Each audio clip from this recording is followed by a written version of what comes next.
Please raise your right hand and repeat after me. I, Kamala Davy Harris, do solemnly swear I, Kamala Davy Harris, do solemnly swear that I will support and defend the Constitution of the United States that I will support and defend the Constitution of the United States against all enemies, foreign and domestic, against all enemies, foreign and domestic, that I will bear true faith and allegiance to the same, that I will bear true faith and allegiance to the same, that I take this obligation freely, that I take this obligation freely, without any mental reservation or purpose of evasion, without any mental reservation or purpose of evasion, that I will well and faithfully discharge that I will well and faithfully discharge the duties of the office on which I am about to enter. the duties of the office upon which I am about to enter. So help me God. So help me God.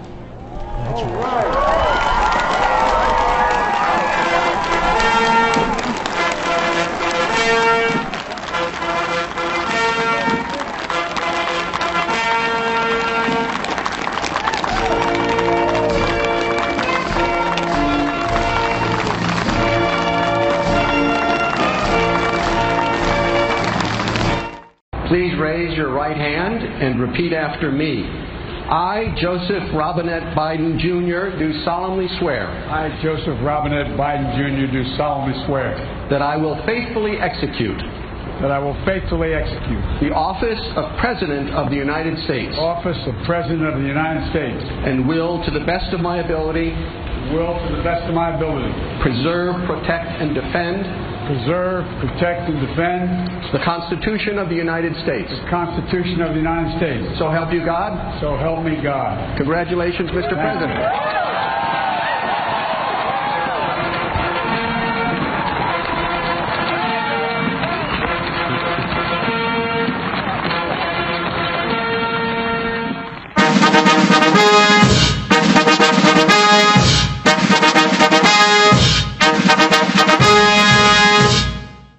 Ladies and gentlemen, the Vice President of the United States, Kamala D. Harris.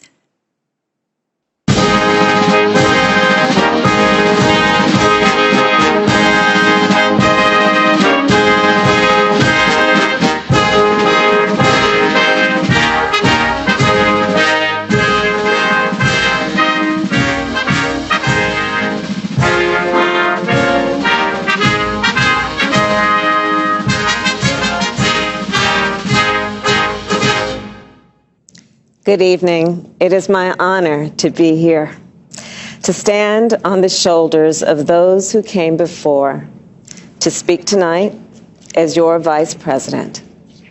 In many ways, this moment embodies our character and demonstrates dark times.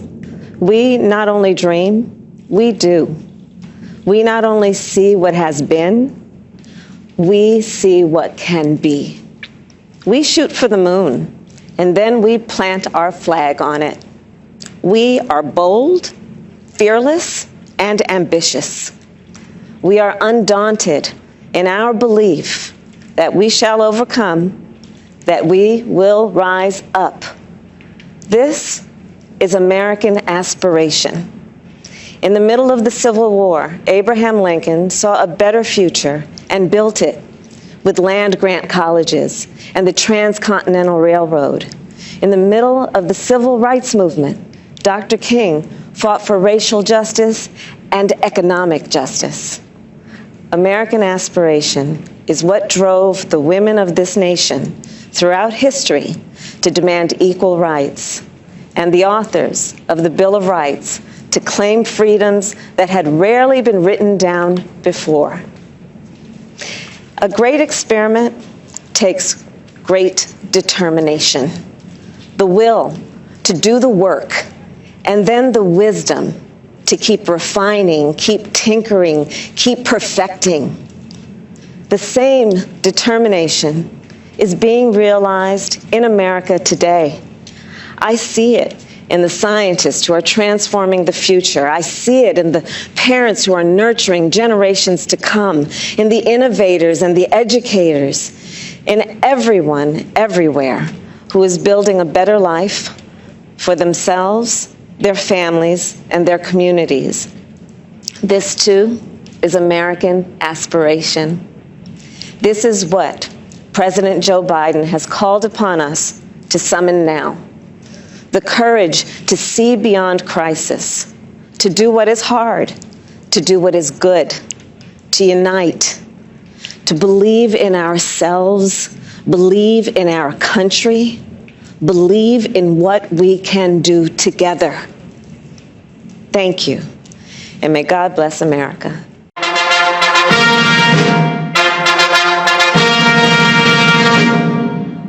Now it is my honor to introduce the President of the United States, Joseph R. Biden, Jr.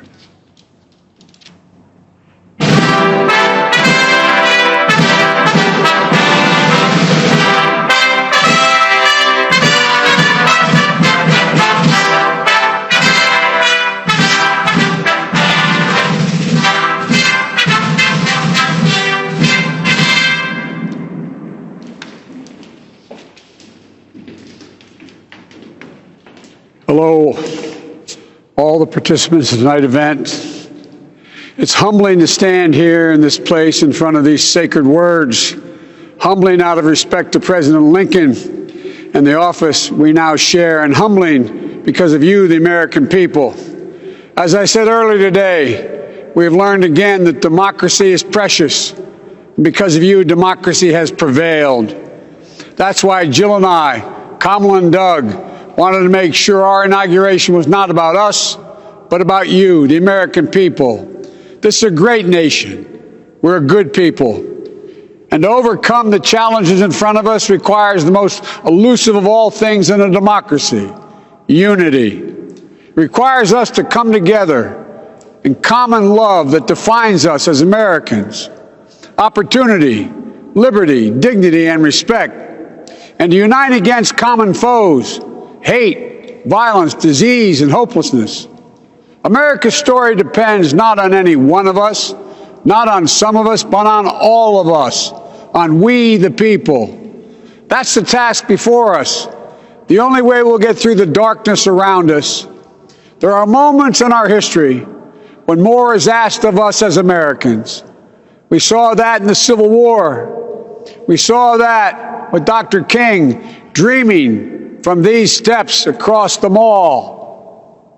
We are in one of those moments now. The pandemic, economic crisis, racial injustice, the climate crisis, and threats to our very democracy. And the question is, are we up to it? Will we meet the moment like our forebears have?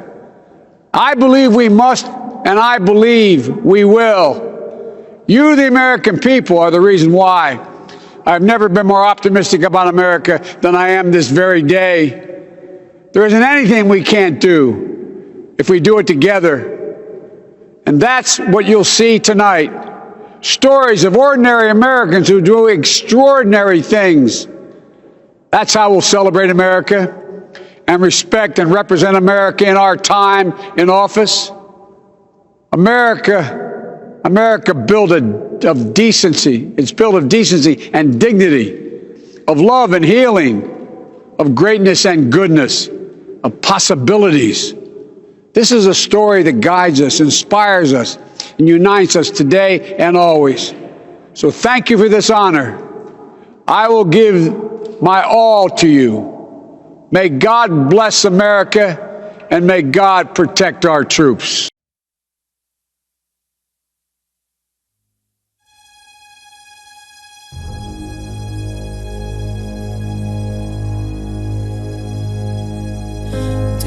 Ever feel like a plastic bag drifting through the wind, wanting to start again? Do you ever feel so paper thin, like a house of cards, one blow from caving in?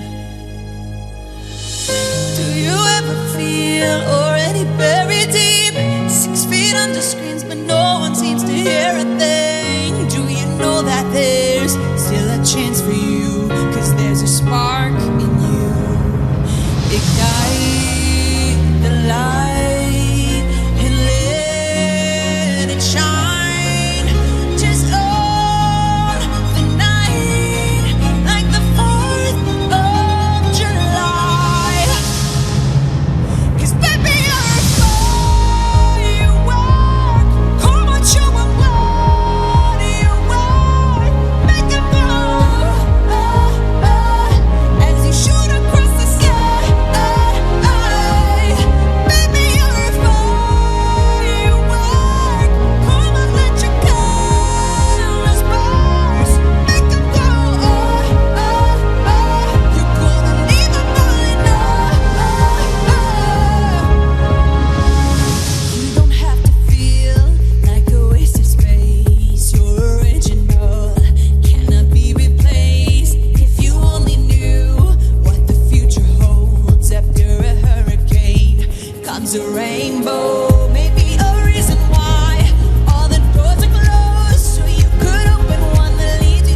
Oh, yeah. Fireworks in the sky over our nation's capital.